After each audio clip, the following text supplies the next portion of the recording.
Hello, everybody, and welcome back to another episode of the Bobby Valentine Sports Show. I am your host, Frank Rampin, and let's dive into another week of the MLB season.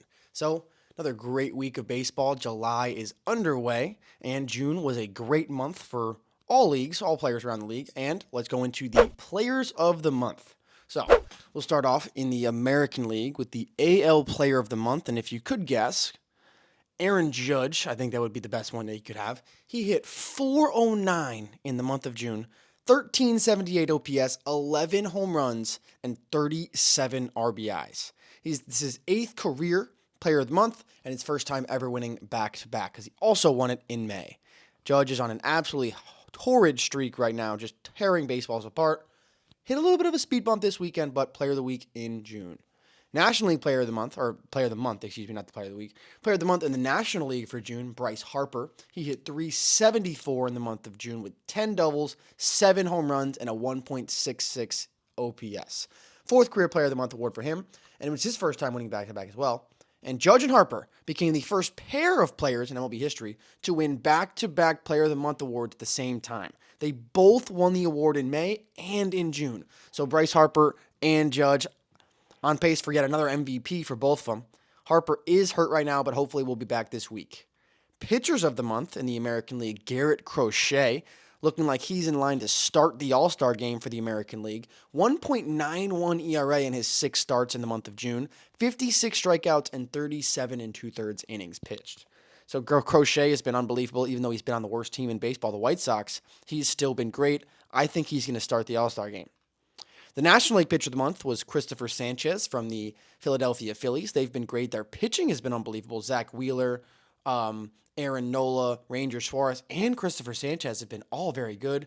1.64 ERA in 33 innings in June, 16 scoreless innings in his last 2 starts of the month of June. Had a rough one in July, but 16 scoreless to end the month of June.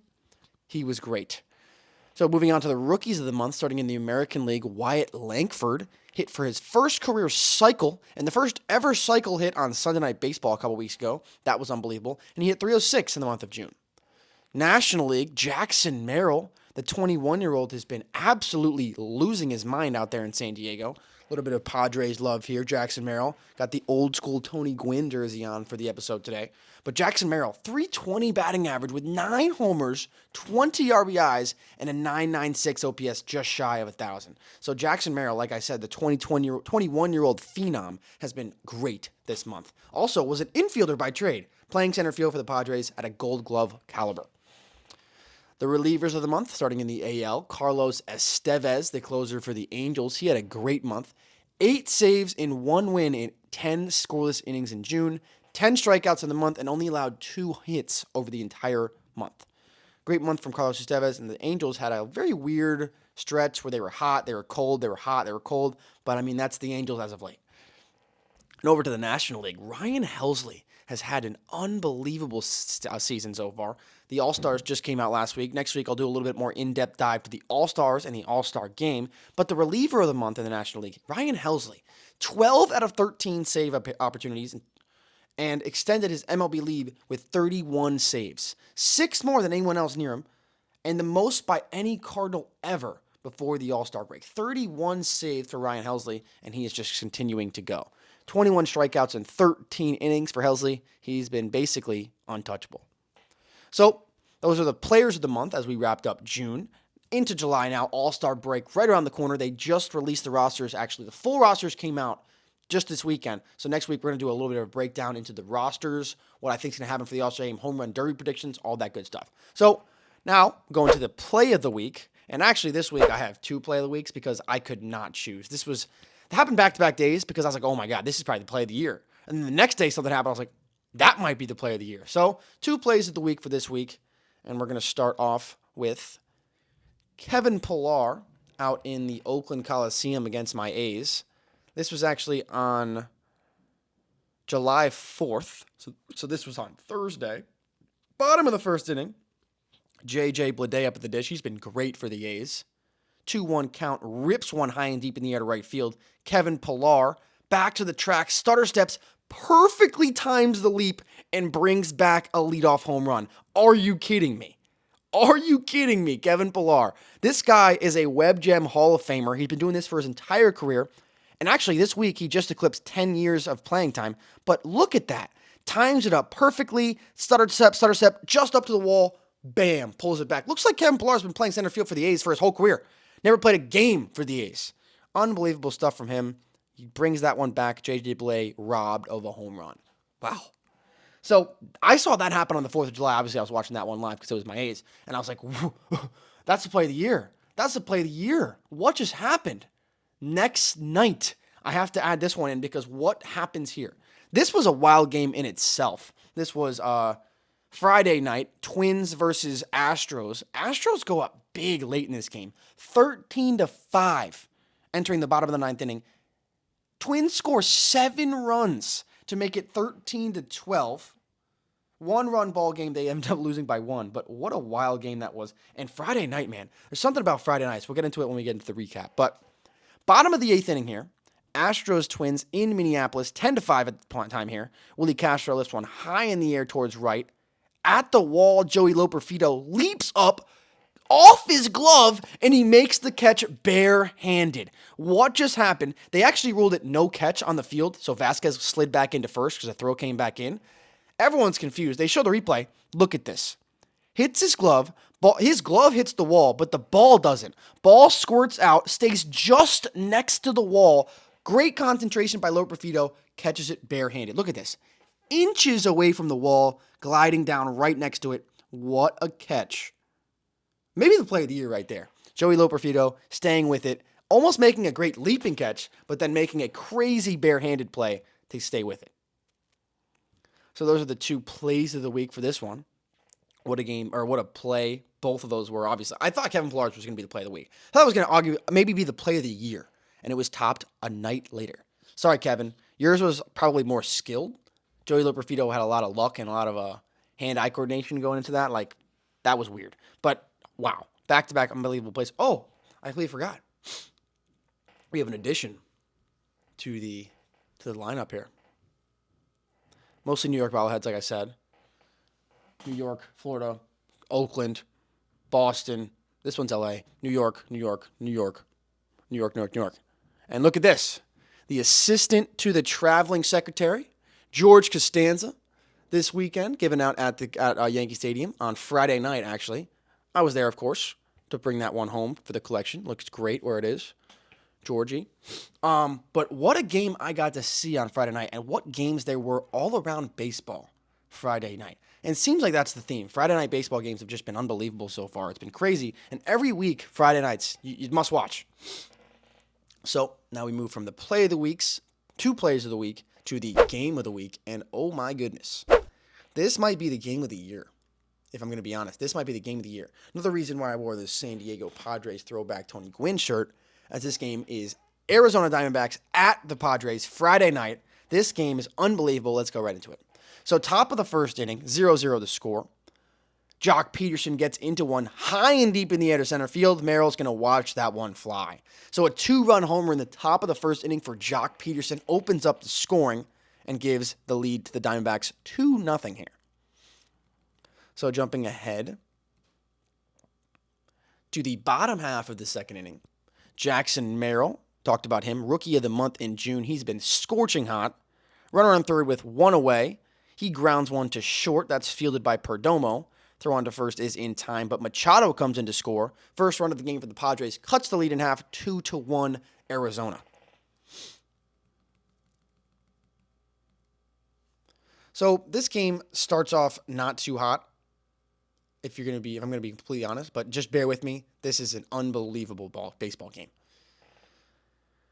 So now, later on in the ball game, Jackson Merrill at the dish again. Runners on first and second with 1 away. 3-1 pitch ripped down the right field line. That one's going to get into the corner, score both the runs. It's going to give the Padres a 3-2 lead, and Jackson Merrill gets all the way to third with a 2 RBI triple. Jackson Merrill continues his absolutely scorching hot hitting with a 2 RBI triple to give the Padres the lead here in the 5th. Great piece of hitting there to stay with that off-speed pitch. He's fired up, getting the boys excited. 3-2, Padres on top now. Next batter, David Peralta. He lines one down the right field line. That's going to get past Carroll and go all the way to the wall. Merrill scores. That's an RBI double for David Peralta. 4-2 San Diego. So now Kyle Higashioka, the former New York Yankee backup catcher, comes up. Bottom of the fourth inning, 2 outs, runner on second. Past the dive of Perdomo, that's going to be up the middle. David Peralta comes in to score. 3 straight singles for the Padres. 5-2 now, they're on top. So now into the bottom of the 6th inning, Kyle Higashioka digs in yet again. 5-2, Padres still on top. Runner on second, 1 away. Hammered high and deep to left field. Higashioka's 10th home run of the season. 2-run bomb. 7-2 San Diego here in the 6th.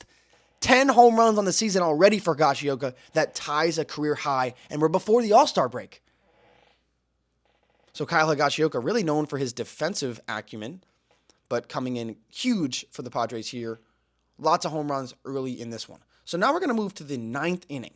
Top of the 9th inning, Lourdes Gurriel leads it off with a single, followed by Gabriel Moreno, who rips a single, and then a walk to Jake McCarthy. So bases loaded, bases loaded, 1 out, and Mike Shilt's going to make the call to the bullpen. So Robert Suarez, his all-star closer, comes in. He's been pretty much unhittable. Bases loaded, 1 out, Alek Thomas at the dish. First pitch swinging, ripped high and deep to right center field. That's a grand slam. First pitch swinging, grand slam, and it's 7-6.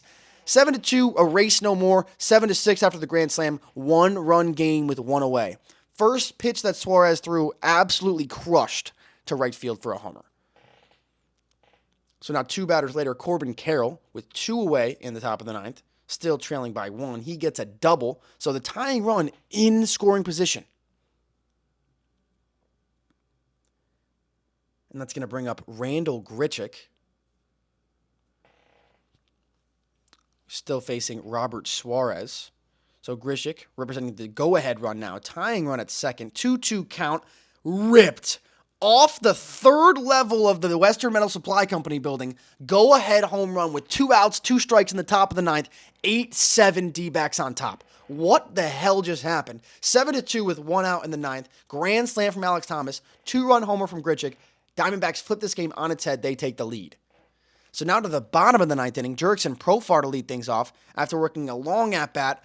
Rips one high fly ball to right field, just barely getting out of here. Leadoff home run in the 9th, ties it up. And Jurickson Profar, he will be starting for the National League in the All-Star game. First All-Star appearance in his 11th season. Huge swing there to tie things up. So now 2 batters later, still nobody out. Manny Machado, hanging slider, goodbye. Into a sea of San Diegans, like Don Orsillo would say. 10-8. What was this 9th inning? Manny Machado walks it off. What in the world just happened?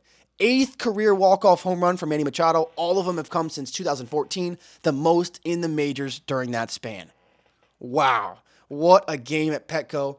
Crazy 9th inning. 7-2 lead for the Padres erased. 6-run top of the 9th from the Diamondbacks. Came back from a 3-run bottom of the 9th. 2 home runs from the Padres. Unbelievable. Crazy. Might be the game of the year. So obviously I had to pull out the Tony Gwynn throwback jersey for that one. Wow.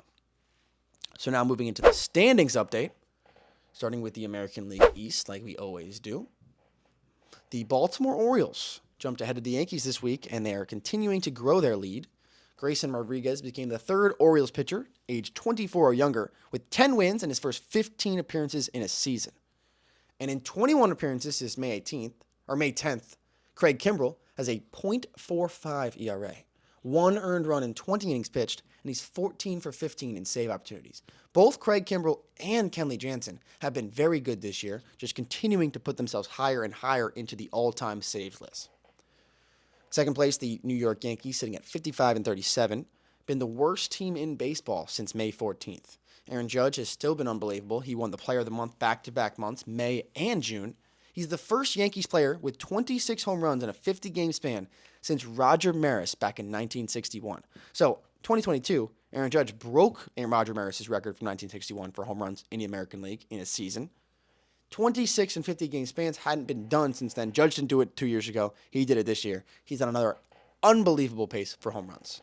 And Judge just had the second ever 50-game stretch with hitting over 400 with 25 home runs in MLB history. He joined Jeff Bagwell, who did it back in 1994, and Bagwell won MVP that year. So Judge, I've seen stats comparing him to full entire MVP seasons from Harper, Mookie, like recent ones, and his numbers are better. And we haven't got to the All-Star break yet. It's pretty unbelievable. Aaron Judge is just a freak of nature. So since 2022, Aaron Judge has 71 home runs on fastballs. That's the most in the league. And Friday night, I said we were going to talk about this a little bit. Friday night is just the wildest day in Major League Baseball every single week. I don't know what goes on Friday nights, but that first game of the weekend series is just bringing crazy, crazy games. Friday night, Red Sox Yankees 3-1 the ball game going into the top of the ninth. Yankees lead 3-1, 2 outs. Dom Smith draws a walk. Clay Holmes, who's also an All-Star for the Yankees, making his second appearance.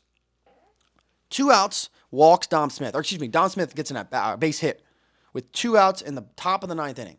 That brings up Masataka Yoshida, who fouls off a bunch of pitches, has a very, very long at-bat against Clay Holmes, and rips a 2-run, 2-out, 2-strike tying home run way out to right field to bring the Red Sox back from the dead. Tied the game at 3, goes to extras, and Cedar Rafaela hits an absolute bomb to dead center field, another 2-run homer, and the Red Sox come back and win. It was the first loss at home the Yankees had against the Red Sox when leading by 2 runs in the ninth since 1996. First time since I've been alive.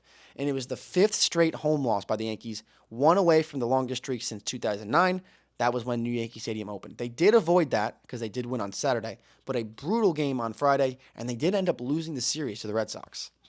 And I mentioned they got killed on Saturday killed the Red Sox on Saturday. Ben Rice became the first Yankees rookie ever with a 3-home run game. That's shocking to me. All the just Hall of Famers that the Yankees organization has had, and they had most of them as rookies too, because that's kind of how the Yankees work. Ben Rice, first rookie ever in Yankee history with a 3-home run game.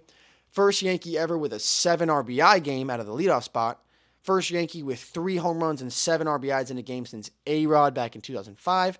And he's the 4th player in MLB history to have a 3-home run game and 7 or more RBIs in the leadoff spot since 1920, 124 years ago. Wild. 17 games into his career, mind you, too. The Red Sox, big win of a series against the Yankees at Yankee Stadium. Came back to win Game 1 on Friday night, like I mentioned, Masataka Yoshida. Game-tying 2-run homer with 2 outs and 2 strikes in the top of the ninth. Then Cedar gives him the lead. Kenley Jansen, during that game on Friday, he got the save in the bottom of the 10th.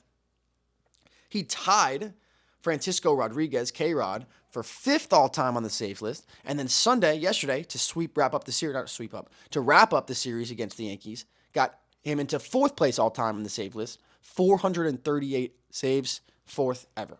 And Jarren Duran, another Red Sox on this Red Sox team, first player in American League history to have 100 hits, 10 triples, 10 homers, and 20 steals before the All-Star break. And the Yankee killer himself, the best player on the Red Sox for the past 5-10 years, or 5-ish years, Rafael Devers just set the record for the most go-ahead home runs at Yankee Stadium by a Red Sox player. 11 career home runs at Yankee Stadium. That's more than Jim Rice, who had 10, David Ortiz, who had 9, and Ted Williams, who had 8. Unbelievable. And Devers has 16 home runs in 57 games at Yankee Stadium, the most by any visitor since 2017. The Rays sitting 2 games under 500, a little bit different season than last year it has been for the Rays. They are on the outside looking in right now. And same with the Blue Jays. Getting closer and closer to the trade deadline, it's getting more and more evident that it looks like the Blue Jays are going to be sellers. George Springer's finally starting to get things going, but maybe he's a trade candidate. Vladimir Guerrero Jr. his name's been going around. He's an all-star starter. Bo Bichette, his name's been flying around. Kevin Kiermaier, the defensive specialist. So it's going to be interesting to see what happens over the next couple weeks with the Blue Jays, as they still really can't find their footing. The National League East, led by the Phillies, still the best team in baseball. Trey Turner just came back off the injured list about a week and a half ago, and he's been hot. 2 home run games this week. 4 home runs in 4 games after hitting 3 homers in his first 45. So a pretty good start off the injured list for Trey Turner, but they did just lose a series to the Braves. The Braves pitching has been unbelievable. They have 3 starting pitchers going to the All-Star game. They have Chris Sale, Ronaldo Lopez, and they have, just the 2. Just those 2 going. But, it's been unbelievably impressive for the Braves. On the pitching side, the offense has been a very, very big question mark. So let's see if they can continue to pitch and get their bats going over the next course of the season. The Mets, they are sitting at 44-44. They have the best record in baseball since May 30th. Best record in baseball since May 30th, jumping them all the way up to 44-44. They have a chance to make the playoffs.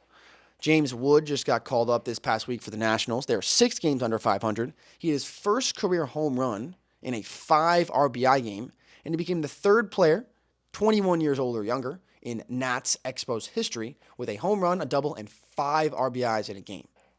And DJ Hurst, the rookie left-hander, has been very good in his young career. Second pitcher since 1901 with 2 outings of 10 strikeouts and no walks in his first 6 starts. And he joins Steven Strasburg, who did it in 2010, also for the Nationals. And the Marlins sitting at 32-58, just had a big walk-off home run from Jake Berger yesterday, but still 25 games under 500. Over to the Central Divisions, the Cleveland Guardians still on top, 56-32 in the AL. Their offense has been unbelievable, one of the best stories in baseball. 5 Cleveland Guardians made the All-Star game, and hey, I don't like to badmouth anyone, especially MLB players, because they're way better than me and they're in the MLB for a reason. But Brent Rooker, man, 280, 18 home runs and 55 RBIs. He's second in the league in average by a DH, second in homers, and he's tied with RBIs. I mean, I don't know how that guy doesn't make the All-Star game when his numbers are better than David Fry. David Fry has been very good, but I don't know. Brent Rooker's numbers are better. Just a little bit of an observation that I've had so far this season. So, moving on, the Twins, 51-39 as of right now. The Twins have been very, very good as of the last month or so. Jose Miranda. What just went on with Jose Miranda? He just tied the all-time Major League record by recording a hit in 12 consecutive at-bats, the longest streak in the expansion era since 1961, and it was the 4th time in Major League Baseball history that this has happened. It last happened in 1952 when Walt Dropo did it. 1938, Pinky Higgins did it. Pinky Higgins. And the first person to ever do it was 1902, Johnny Kling. What? Like 3 random guys from the 50s, the 30s, and the hundreds. Like what? First time it's happened in the modern era of baseball. 12 hits in 12 consecutive at-bats, and he reached 13 times in a row because there was a hit by pitch involved there. Unbelievable, 4th time ever, and Miranda's batting average jumped from 294 all the way to 329 in 13 at-bats. And the Twins just extended their franchise record, extended it yesterday on Sunday. Christian Vasquez hit a walk-off home run, 25 straight games with a home run, a franchise record. The Kansas City Royals sent 2 starting pitchers to the All-Star game. Cole Reagans and Seth Lugo have been great for them. Bobby Witt's also a reserve. So is Salvador Perez. So the Royals have looking very good after a 106-loss season last year. Looking very, very good. A big turnaround. One of the best stories in baseball this year. The Tigers sitting 6 games under 500. Tariq Skubal has been unbelievable. He is an all-star pitcher. They had 4 home runs, 3 triples in a game for the first time since 1906. But on the outside looking in right now, need to get things going. The White Sox, worst team in baseball, 30 games under 500, 26-66, has been a rough year on the south side. So now the NL Central, led by the Milwaukee Brewers, 53-38. They have 6 Grand Slams in their last 13 games. 6 Grand Slams in their last 13 games. The Brewers' offense has been great. The Cardinals have been a very, very big surprise. Best record in the National League since May 12th, 32-18 in their last 50, 32-18. Ryan Helsley, talked about him a little bit in the opening, 31 saves this season, sets the St. Louis record for the most saves before the All-Star break, and he is an All-Star. They are followed by the Pittsburgh Pirates, who are 42-47. This NL Central is going to be a dogfight going into the last couple months. 7 home runs hit by the Pirates on Friday night against the Mets, tied a franchise record. This was the 5th time they've done it in franchise history, and it was the second time they did it at home, first time at PNC Park, and they ran out of fireworks. Like every time when they hit a home run at PNC, they do these firework display. They ran out. 7 home runs, no, they were done. And Paul Skeens, unbelievable, just became the only first overall pick in Major League Baseball history to be selected to the All-Star game in the following season. He's already taking the lead by storm. He's the first pitcher since 1893 with 75 strikeouts and 15 or fewer earned runs in their first 10 games. First pitcher since 1893. He's also the first pitcher since 1893, first Pirate pitcher since 1893 to have 7 or more strikeouts in 7 straight games. Unbelievable. Paul Skeens, I hope he starts the All-Star game. Like, why would he not? Why would he not? For baseball, don't you want to see bottom of the first inning in the All-Star game?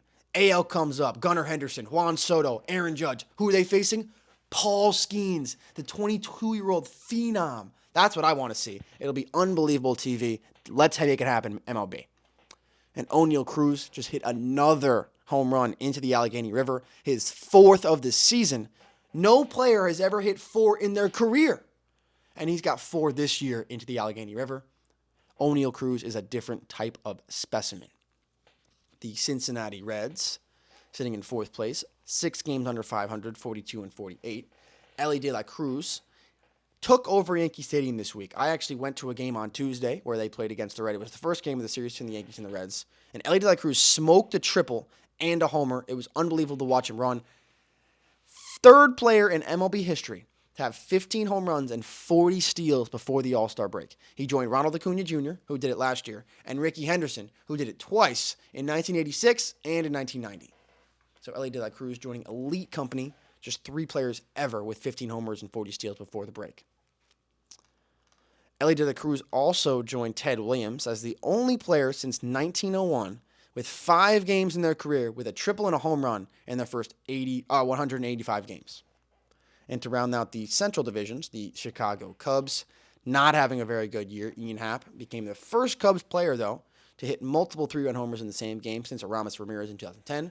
One of those 3-run homers was lefty, and one of them was righty. So pretty impressive stuff from Happ. He's been very good. Justin Steele just picked up his first win of the season by throwing a complete game. He's the first Cubs pitcher to throw a complete game in 95 or less pitches since July 22nd of 2004. And guess who it was? Greg Maddux, the man who those games were named after. So now to the West, AL to start things off. The Seattle Mariners sitting on top still, but this division is getting very, very tight. Like I said, the Astros are going to come back and win this, and I'm pretty sure they are. Seattle is 49 and 43. The Astros are 46 and 44.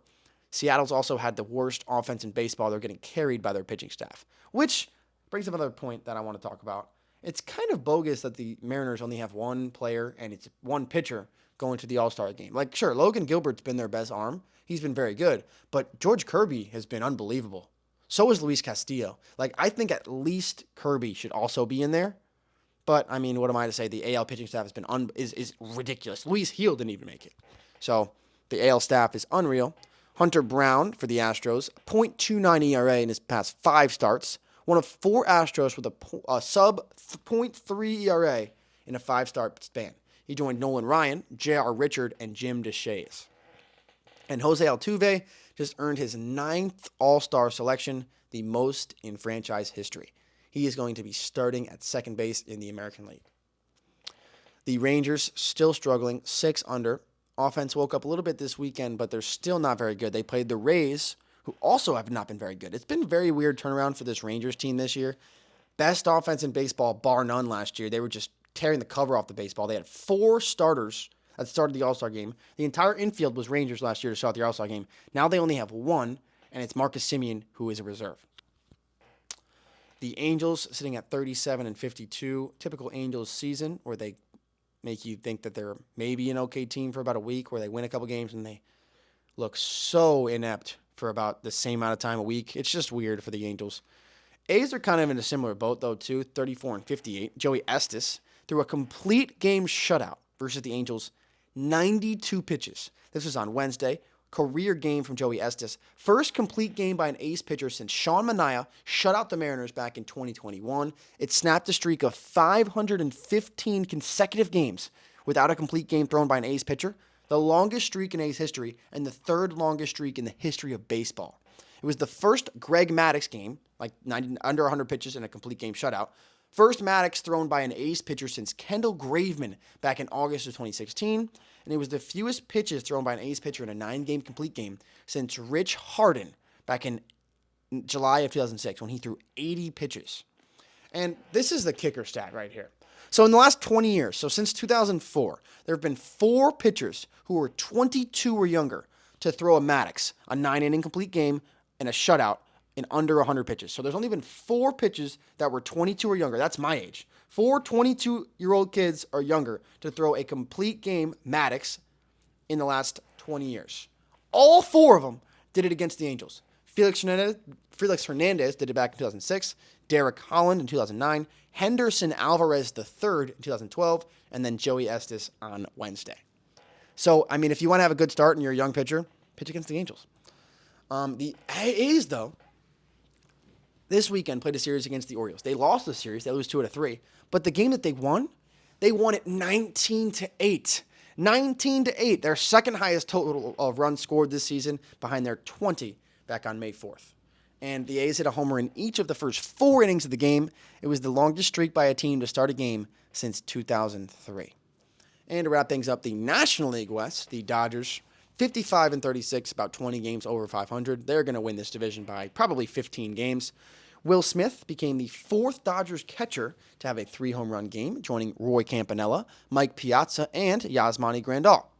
And Smith became the first Dodger with a homer in 4 consecutive at-bats since Adrian Gonzalez back in 2015. And the San Diego Padres, they're 4 games over 500, 49-45, brought out the old-school brown Tony Gwynn jersey for the team, as they were a part of the game of the week this week. Wild game Friday night between them and the D-backs. They were up 5 runs, 7-2, in the top of the 9th inning with 1 out. Grand slam from Alek Thomas makes it a 1-run game. 2-run home run from Randall Grichuk puts the D-backs on top. But Paul Sewald comes in for the D-backs to make the save. Profar takes him deep to lead off the 9th, and then 2 batters later, Machado takes him deep again. 4 home runs in the 9th inning, 2 in the top, 2 in the bottom. Wild walk-off win for the Padres. And now, speaking of the D-backs, they are 500, 45-45. Christian Walker absolutely owns the Dodgers at Dodger Stadium. He rakes at Dodger Stadium. It's unbelievable. 17 home runs at Dodger Stadium since 2018 for Christian Walker. 6 more than any other visiting player. 17 home runs since 2018. That's insane. He hit 7 homers in a 5-game span versus the Dodgers. Back and to the left. Back and to the left. Back and to the left.